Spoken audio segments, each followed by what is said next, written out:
April 6, 1945, 0542 local time, over the Moselle Valley, where fog hadn't yet broken and frost still gripped the treetops. Three Me-262s came slicing down from altitude, ghost gray shapes against the blue-black dawn. They were predators, fast, deliberate, engineered for ambush. Their jets hissed, not roared, as they dropped into position, using the curvature of the hills to mask their descent. Behind them trailed faint heat haze, too thin to register on radar, too quick for Allied tower crews to track. Their target, a vulnerable string of B-26 Marauders pushing northeast through cold sky. The doctrine was clear: strike fast, fire once, disappear. No dogfights, no commitments. And yet, off their 2 o'clock, one shape hovered out of place. It was smaller than a bomber, sleeker, metallic, but black-nosed. At first glance, it looked like a straggler P-51, maybe one suffering from engine issues, unable to climb with the group. That made it easy prey. An afterthought. One they wouldn't even mention back at base, just another score on the board. The lead 262 pilot clicked his trigger to standby and rolled into attack position. The others fanned out behind. But then, the Mustang moved. Not away, not down, not evasive. It turned into them, a nose-up angle. Shallow, too clean, too confident. It arced directly toward the rising sun. That made no tactical sense. The glare would blind him, limit peripheral vision. No pilot did that voluntarily. Then it vanished. Not a dive, not a power cut. It simply disappeared, masked by the sun's blinding edge. The 262s hesitated, only for a breath. And then the Mustang reappeared. But it was above them. A vertical shift that shouldn't be possible. A 262 accelerates faster, climbs faster, and no piston engine can beat it to altitude in a drag race. But here it was, not diving, not flailing, just hovering on the edge of stall like it wanted them to turn. The lead German flinched. He broke left. The wingman tried to follow but rolled too wide. The airflow slapped him. His aircraft snapped into a spin, control surfaces biting at nothing. He fought the stick, forced recovery. Meanwhile, the Mustang inverted, nose down, throttle up, cutting through the jet stream with surgical silence. But it didn't fire. It just floated past them, hung above the cloud band for 3 seconds, then disappeared again. No kills, no engagement, just an act of defiance. A few minutes later, over Metz airfield, Lieutenant Cole Ramsey stepped out of the cockpit, calm, alert, sipping his lukewarm coffee. The black-nosed Mustang behind him still steamed from the climb. Its engine had run redline for almost 6 minutes. Not a cough, not a skip, not even a warning light. Nearby, Sergeant Keller stood watching the turbo housing cool. Not smiling, just measuring, listening to the metal contract. The monster wasn't a plane to him. It was a challenge. Every component fought the others. Nothing matched. It shouldn't be flying, let alone winning. But it did. 17 times in a row. This wasn't the first encounter, and it wouldn't be the last. But it was the one that confirmed the myth. Because that morning, at 0542, 3 elite Me-262s were ambushed. Not by a formation, not by a radar net, but by a Mustang built from junk parts, flown by a man with nothing to lose, and powered by an engine that shouldn't exist. No one believed it at first until the reports came in, vague, hesitant. Unmarked Mustang, black nose, inexplicable climb, refused pursuit. They called it the Phantom, the one that climbed into ambushes, the one that never fired but never died, the one that shouldn't be there but always was. And that morning, at 0542, over a valley full of bomber contrails and German arrogance, The Phantom proved it was real. For most of the war's final year, Allied pilots were taught one simple rule. If you see a Me-262, don't chase. Don't turn, don't climb, don't engage. Dive, run, survive. The jet was sacred, fast beyond reason, deadly in short bursts, and immune to retaliation unless caught during landing, refueling, or miscommunication. Even top Mustang squadrons were instructed to patrol near jet zones, not through them. The P-51, for all its range and grace, was never meant to hunt jets. It was meant to endure them. And so the myth spread, even among those who flew the fastest birds in the Allied inventory, that jets, especially the Me-262, were simply untouchable, that the only countermeasure was time. Wait for them to run out of fuel, wait for them to dive too low, wait for someone else to get lucky. But myths are built on averages, and averages don't survive contact with outliers.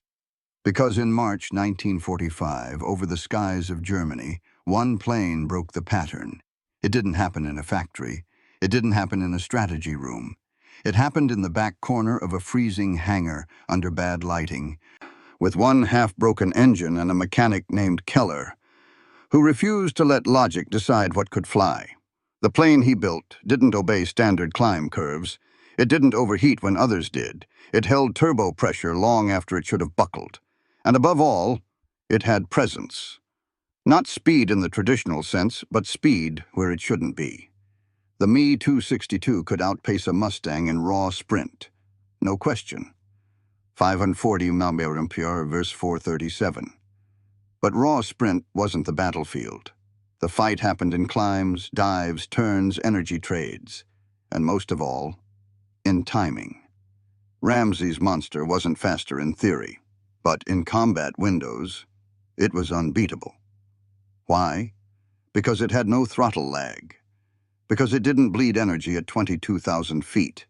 Because its turbo was calibrated by hand, not by factory tools, but by wrench feel and field calibration charts Keller kept in his coat. Jet pilots expected Mustangs to flee. They expected their enemies to flatten dives, compress in the turn, and stall out before the jets ran dry. The monster did none of that. It climbed into traps. It reversed faster than charts said it could. It lingered in kill zones when it should have overheated. That broke doctrine. By late March, some Me-262 wings were already reporting irregular piston engagements, meaning Mustangs not behaving like Mustangs. One report even noted, quote, aircraft turned nose up under fire and held climb beyond expected manifold duration. Suspect auxiliary power unit or misidentification. No, it wasn't misidentification. It was just wrong math. Because the monster wasn't a new plane. It was a broken one, rebuilt by force, field logic, and disregard for standard procedure. The misconception that jets couldn't be outrun was never about speed. It was about assumption, that no piston engine could hold together long enough to deny a jet's window of advantage. But one did. And once it did, the whole illusion cracked. All it took was one engine, from a pile of scrap built by a man who didn't care what the specs said. That's how legends start. Not with new weapons, but with refusals. He wasn't supposed to fix it. The report said structural loss due to airframe fatigue. The parts manifest had already been updated. That P-51D, serial number 44, 74713, was a write-off. Cracked wing root, cooling system compromised, a scored turbo impeller blade, the kind of damage that earns a quiet burial in the parts yard behind the flight line. And if anyone had asked, no one would have fought it. But Sergeant Sam Keller didn't ask, because Keller didn't follow rules. He solved problems, not cleanly, not within manuals, but relentlessly. He wasn't supposed to be in Metz in the first place. 6 months prior, he'd been removed from 78th Maintenance Company for unauthorized engine adjustments after one of his Mustangs landed with a full manifold pressure boost still engaged. Something engineers said was a statistical impossibility. It survived the mission. The engine didn't. But the pilot did. That was enough for Keller. They sent him to Metz to keep him out of the way. He set up in a lean-to behind Hangar C, under canvas patched with bomber jackets. That's where the monster began. It wasn't supposed to fly, but it needed to. The air war was changing. Jets were arriving faster, slashing through bomber corridors at angles no one could intercept. P-47s couldn't keep up. Twin-engine cover was stretched thin. Even the Mustang, for all its elegance, it was being outrun above 20,000 feet. And dawn patrols? Death sentences. No piston engine could climb fast enough cold, unless someone changed the engine, and Keller knew exactly where to start. First, the turbo. He pulled one from a downed P-38G, its housing cracked but core intact. He machined the intake blades by hand using a lathe salvaged from a Belgian farm tool shop. Then he spliced the boost control with a length of oxygen line from a decommissioned medical truck, rerouting it through a scavenged throttle manifold he'd adjusted 3 months prior. No calibrations, no factory spec, just timing, pressure, steel instinct. Then came the cooling fix. The Mustang's Packard Vi 1650-7 ran hot at altitude. Everyone knew that. Most mechanics adjusted cowl flaps or trimmed boost. Keller did neither. He embedded a repurposed oil cooler under the tailspine, connected via braided fuel lines, pressure-fed by a scavenged intake vent just aft of the exhaust ports. It bled heat out under negative Gs, meaning Ramsey could snap roll and not choke his own engine. The whole system looked wrong. The cowling sat 3 millimeters too high. The left side was misaligned by almost a finger's width. But the airflow? It was smoother than any spec build they'd seen. And it roared. Not with the high-pitched hum of a fresh assembly, but a growl. Low, rising, guttural. A sound like defiance. Pilots called it a junk build. Mechanics called it suicide. Ramsey called it the last damn thing I'm flying before Berlin. The first test run cracked an exhaust weld. The second held to 34 manifold pressure. The third hit 65 pounds and climbed to 24,000 feet in under 5 minutes. No misfire, no backflow, no failures. Keller painted the nose flat black to hide the asymmetry. And by March 23rd, the monster was airborne. No fanfare, no paperwork, no authorizations. Just one rebuilt Mustang, stitched from scrap, powered by logic no one taught, only learned under pressure. It didn't look right. It didn't sound right. But from that corner of the airfield, in dawn haze, under bent floodlight poles, with frost still on the intake, the monster came alive, and the war above 20,000 feet would never be the same again. The Packard-built Merlin Vi 1657 engine inside the P-51D Mustang was a miracle of war production, a hand-fitted British Rolls-Royce design, rebuilt by American tooling, calibrated for altitude, and cooled for range. But even miracles had limits. According to factory data, max manifold pressure, 61 nhg. Critical altitude, 26,000 feet. Max sustained power output, 1,490 hccp. Climb rate at 20,000 feet, 2,200 feet mine. Coolant boil threshold, 200 to 50 degree under full load. Redline boost duration, 5 minutes max before engine degradation. These weren't conservative numbers. They were tight, tested, calculated. Designed for survivability across entire campaigns. Not for one whereas many duels above the cloud line. Not for dawn intercepts with half-charged batteries and frostbitten hydraulics. Not for going head-to-head with jets at 24,000 feet. The Mustang wasn't built to fight in jet country. It was built to protect bombers long enough to make jets irrelevant. But Keller wasn't working in theory. He was working in desperation. Because the enemy wasn't paper. The enemy was a swept-wing Phantom doing 540 mm bomber with 30mm cannons. and every second spent climbing was one more step toward a jet pilot's crosshairs. So he pushed the limits. Here's what the monster did. Documented across 17 sorties. Peak manifold pressure held, 67.4 in Hg. Climb rate at 24,000 feet. 3,050 Füllungsfahrt, min. Officials said impossible. Sustained full boost. 6 minutes 41 seconds before a throttle-back oil temp never exceeded 244 degrees. CHT spread remained within 9 degrees. Total mechanical failures over 17 combat flights, 0. On paper, this was black magic. In reality, it was scavenged logic. Keller's rebuilt turbo wasn't just oversized, it was overfed. Using a manually toggled bleed valve system, he could force excess intake pressure at high altitude while skipping the throttle governor entirely. That meant no lag in response, no boost collapse, and no waiting for power to catch up mid-turn. The monster didn't climb like a Mustang. It climbed like a rage. It wasn't just speed. It was availability of speed. Jets relied on one-pass tactics. If you could survive 12 seconds of hell, you could live.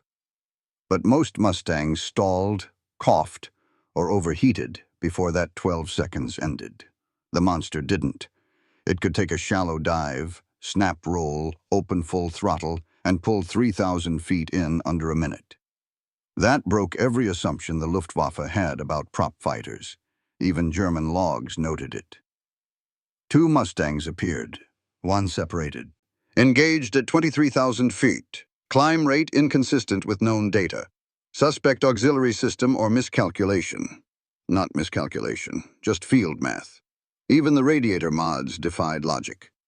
Standard P-51 coolant loops were closed systems. Keller added a vented bypass using scavenged armored car lines. That gave him partial thermal discharge even under -G, meaning the monster could climb after a dive without choking itself. It was a dirty fix, it was ugly, and it worked. Critics would later argue the engine was a time bomb, that it should have detonated, that it was reckless. Maybe, but it flew 17 missions. It survived 5 jet engagements, and the engine was never replaced. In war, numbers don't ask permission. They just tell the truth. And the truth was, one mechanic working outside every regulation delivered a machine that rewrote air combat math, with no blueprint, no oversight, and no margin for error. Because the monster didn't care about factory specs. It cared about outliving the jets. March 28, 1945. 07:10 local time. Call sign, Foxtrot 89. Mission, bomber cover east of Koblenz. Sky, clear above 20,000 feet, but thin. Dry. Altitude 24,000 and climbing. Ramsey hadn't slept. 2 hours of rest on a stretcher, cold coffee, cold breakfast, 1 wrench check before takeoff, and a nod from Keller that wasn't a go-ahead, just a we'll see. This was the monster's first mission. Not a test run, not a training climb, a real escort job, with real jets expected. And they weren't 5 minutes out of rendezvous when the call crackled through the channel. Fast movers, 3 o'clock, high, multiple trails. Ramsey didn't ask questions. He already felt it. The engine wasn't just holding power. It was eager, pulling at the frame like a racehorse barely bridled. The stick was taut, no flutter. Boost pressure steady at 66 in Hg. Oil temp 238, right on the line. And Keller's voice echoed in his head. If she screams, don't listen. If she surges, trust her. The jets came in fast. Me-262s, classic 3-prong descent. 1 peeled off wide, 1 dropped hard. The last kept level, playing bait. Most Mustang pilots would dive, drop back, call it, survive. Ramsey climbed, throttle wide open. The monster didn't choke, no lag, no cough, just a solid, brutal rise. The altimeter wound faster than expected. In less than 30 seconds, they were climbing through 26,000. One of the 262s banked, saw the Mustang rise into its turn arc. and flared wide. He wasn't expecting that. P-51s didn't climb into fire. Ramsey pushed harder. The turbo screamed. Not mechanical whine, but something deeper. Something Keller used to describe as pressure harmonics. A vibration inside the frame like rage under pressure. The monster pulled a zero-radius turn. Flat. No tail yaw. The jet fired. Missed. Ramsey dove. Snap roll. High G. Airframe creaking, but holding. Then came the reversal. The 262's tactic was standard. Dive, throttle, loop up behind. But Keller's boost hack had changed the math. The monster could throttle into its own dive, then power climb without losing RPM. That wasn't a maneuver. That was suicide, unless the engine refused to stall. Ramsey didn't even think. He flipped, rolled, came up under the 262's wing, and suddenly the hunter was being tracked. Ramsey didn't have a shot. Not really, but that wasn't the point. He made the jet run. At 24,000 feet, a piston-powered Mustang, built from mismatched tubing and salvaged radiators, just chased a Me-262 into retreat. No damage, no kill. But that didn't matter. Because when Ramsey dropped back into formation, his wingman radioed 4 words no one expected to hear. "That bird climbs like sin." Back at Metz, Keller didn't ask how it went. He just laid a hand on the engine cowling. It was warm, not blistering, not warped, just warm. The coolant pressure had held. The intake hadn't split. Even the patched turbo housing, welded from scrap truck parts, had stayed tight under full boost. Ramsey filed a one-line report. Engine performance exceeded projections. Request retasking. No one questioned it, because they'd seen it now. The monster didn't just fly, it hunted. And in a sky ruled by jets, that changed everything. The Germans had perfected it. By March 1945, Jagdgeschwader 7, the Luftwaffe's elite Me-262 jet unit, had turned Dawn into a weapon. Every morning, as Allied bomber groups stirred and escort fighters scrambled from cold airfields, the jets were already airborne, gliding down from high-altitude holding patterns with cold turbines and warm guns. It was pure math. At sunrise, Allied Mustangs were still climbing. Air was dense, engines cold. Hydraulic pressures lagged behind throttle. Climb rates were lower. Turbo response was inconsistent in freezing altitudes. That gave the Me-262s a 3 to 5 minute window where they were kings. No fighter could climb fast enough to intercept. No bomber could turn fast enough to avoid. It was altitude ambush, by design. But Keller's monster killed that math. Not by speed, not by firepower, but by survivable climb. That was the fatal equation. Altitude plus speed plus timing equals ambush. Every Allied pilot knew it. They planned around it. They accepted it. Jets ruled the dawn sky because physics demanded it, until the monster showed up. Because unlike factory Mustangs, it didn't lose turbo boost in cold climbs. It didn't cough at 22,000 feet. It didn't choke on back pressure when you reversed throttle at altitude. It held manifold pressure across temperature swings. Why? Because Keller didn't follow procedure. His turbo wasn't altitude governed. It was manually bled. That gave Ramsey real-time pressure control, which meant one thing: the monster could hold power while ascending, not just diving. That broke doctrine. Suddenly, Me-262s couldn't count on immunity at 23,000 feet. Suddenly, one Mustang in every stack might climb into their firing cone and not stall. And the collapse started. It began with hesitation. Jet pilots used to firing at climbing Mustangs now had to watch for returns. A few seconds of doubt, and the kill shot was lost. A moment's delay, and the altitude edge was gone. The Me-262s were still fast, still lethal, but no longer inevitable. Then came chaos. Radio chatter from March 29th records an intercept squadron breaking formation after a Mustang turned nose up under fire and held the climb. One jet broke left. One dove out, No contact made. The pilot's post-mission note. Engine behavior unrecognized. P-51 retained power beyond stall altitude. Recommend caution. Caution was new. The doctrine wasn't built for caution. It was built for dominance. And now, jet crews had to adjust, breaking off early, delaying attack runs, checking for the black nose profile of the monster. Not confirmed kills, not even damage, just fear.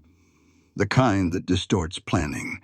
That's how collapse happens, not in explosions, not in heroic last stands, but in seconds lost, in assumptions broken, in a single plane doing what the math said it couldn't. And Keller never once saw it from the air. He just sat by the hangar, coffee cup in one hand, logbook in the other, waiting for Ramsey to return. Listening to the engine cool, counting minutes, counting wins. The Me-262's greatest advantage was its dawn ambush doctrine. The monster killed it, before it ever fired a shot. April 2nd, 1945. Call sign, Dart 49er.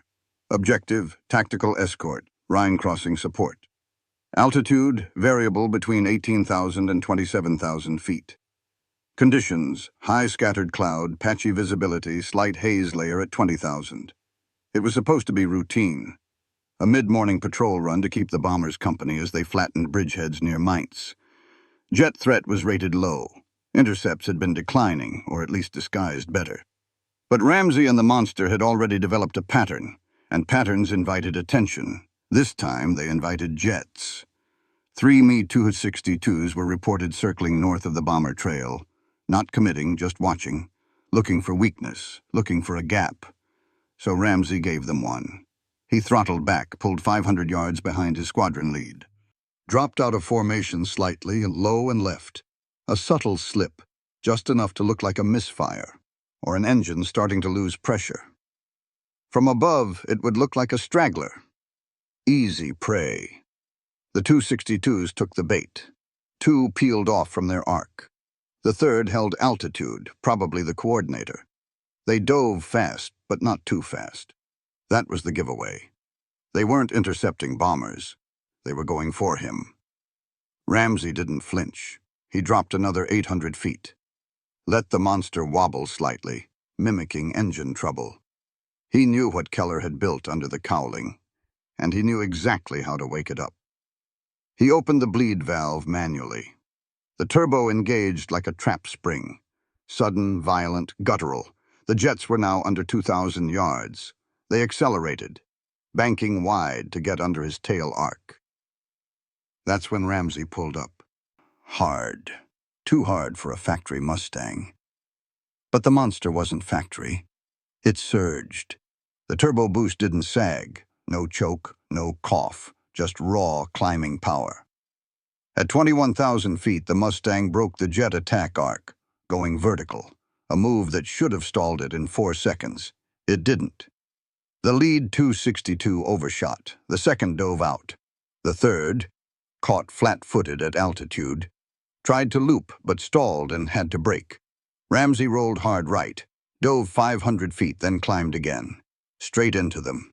He never got a shot off. Didn't need to, because the formation was broken. Their advantage, gone. Their angle, wasted. The jets retreated east. Ramsey rejoined formation like nothing had happened. Later that afternoon, Allied signal intel intercepted Luftwaffe comms. Black Nose Mustang active.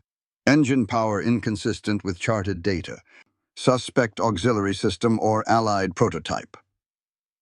There was no prototype, just the monster. And Keller, still in his tented corner of the airfield, ran his finger down the cooling line chart, marked a small X in pencil, and adjusted the bleed valve flow spec by 3%. Because performance wasn't just about the moment. It was about the next moment, the one they'd never expect. April 10th, 1945. Call sign, Monarch 6. Operation Boxcar Sweep. Allied effort to punch through central Germany's last rail hubs. Location, northeast of Kassel. Altitude, 22,000 to 25,000 feet. Weather: thin cirrus, no contrail ceiling, visibility excellent. By now, the monster had a reputation. Ramsey's Mustang was still officially designated in trial rotation, but unofficially, it had become a ghost story. Jet pilots whispered about it in post-sortie debriefs. Black-nosed, no unit markings, a climb profile that didn't match known Allied metrics, a Mustang that turned into fire instead of away from it. That's when Lieutenant Barnes had the idea. Use it as a reverse kill box. The kill box was Luftwaffe doctrine. Pick a kill zone, stack jets above it, wait for Allied aircraft to fly through, pounce, one pass, get out. Barnes's plan? Flip it. He picked a corridor the jets had used 3 times that week. Same altitude, same time window, same angle of approach. And then he baited them. Ramsey flew point, alone, high and slow, a ghost silhouette. The rest of the squadron flew silent and low just outside radar cone. At 0713, the Me-262s arrived, 4 of them. Perfect V formation, coming in fast, sharp, confident. They spotted Ramsey, angled to intercept, started their dive. That's when everything changed. Ramsey didn't run. He climbed, again. Full throttle, turbo open, bleed valve bleeding at max flow, 68 in HG held at 24,500 feet, radiators screaming. The monster didn't flinch. And then, from the clouds below, 5 P-51s rose like knives. The jets couldn't reverse fast enough. They were committed. Energy locked. Dive vector fixed. The kill box flipped.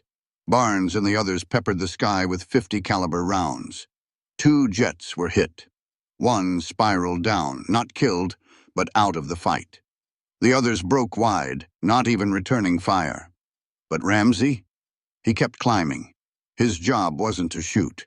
It was to disrupt, to deny the enemy altitude dominance, to become the reason they hesitated. And he did. Because the monster wasn't just surviving anymore. It was controlling the sky. That day, no bombers were lost. No Mustangs were shot down. The Me-262s never made a second pass. And on the mission log, Keller, for the first time, wrote a note in the margin. She doesn't just outrun death, she steers it now. No kill count, no medals, no blueprint. But every jet squadron in northern Germany had one shared note in their flight briefings. Avoid black-nosed Mustang. Climb behavior unknown. Energy recovery outside expected parameters. Assume threat. That was the verdict. Not from generals, not from historians, from pilots. Because even when the monster wasn't in the air, it was in their minds, in their climb decisions, in their fuel calculations, in their choice to engage or not. It had flipped the logic of dominance. Before the monster, jets were certainty. Speed was invincibility. Altitude was privilege. Every Allied escort had to react, never dictate. But the monster taught the Luftwaffe something they didn't expect to relearn. Fear doesn't require firepower. It requires unpredictability. A black-nosed P-51 that didn't dive, that climbed when cornered, that didn't need to shoot to destroy your timing, that could bait, reverse, and vanish without leaving a trace. It wasn't a prototype, it wasn't a secret weapon. It was a refusal, born from one mechanic's obsession, one pilot's courage, and a pile of discarded parts no one believed in. The monster didn't change the war. It changed the math of air superiority. And long after it stopped flying, after the last of the Me-262s were grounded, after the war ended, after Keller's tent was torn down and the engine logs boxed away, the monster still flew. In fear, in hesitation, in the pause between radar contact and engagement. It was never supposed to exist, and that's what made it powerful, because in a war built on systems, factories, and doctrine, the monster proved that one machine, stitched together by hand and flown with defiance, could still haunt the sky. The black-nosed monster never made it into the manuals. No blueprints, no field kits, no tech briefings. Just memory. Passed between pilots who saw something rise through the clouds that should not have survived. Something made not by a nation, but by a man, with hands blistered from cold steel and eyes that didn't blink when engines screamed. Sergeant Keller's name never made the victory rolls. Lieutenant Ramsey never made ace. And Mustang number 44-74713 disappeared after May. But for 17 missions, it held the sky hostage. And every jet it faced came home knowing the age of the untouchable Me-262 had just ended. If one man with a wrench and a wreck could rewrite the rules of air superiority, what else was possible?